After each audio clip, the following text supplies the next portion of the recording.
Sa mas pinaigting na kampanya kontra iligal na droga, timbog ang isang 30 anyos na lalaki na mga otoridad matapos mahulihan ng hinihinalang shabu sa isinagawang operasyon sa Barangay Rizal, La Paz, Iloilo.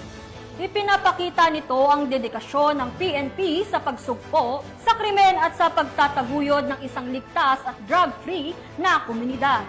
Katuwang ang mamamayan sa pagpapanatili ng kapayapaan at kaayusan. Alamin ang buong detalye ng report mula kay Patrolwoman Justin May Halores.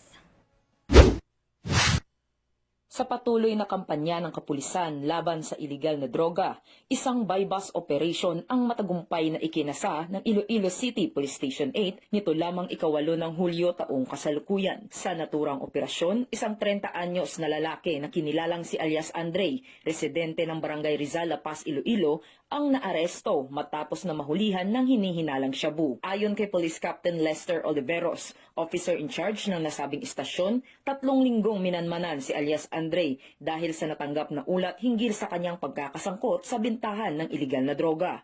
Nang makumpirma ang impormasyon, agad na isinagawa ang buy-bus operation na nauwi sa matagumpay na pagkakadakip sa sospek. Sa investigasyon ng pulisya, lumitaw na may kamag-anak si alias Andre na itinuturong nagsusuplay sa kanya ng iligal na droga. Dagdag pa rito, ginamit umano ni alias Andre ang ilang menor de edad upang i-deliver ang mga iligal na droga sa kanyang mga parokyano. Nasabat sa operasyon ang mga hinihinalang shabu na tinatayang nagkakahalaga ng 88,000 pesos, kasama ang buy-bus money at ilan pang non-drug items.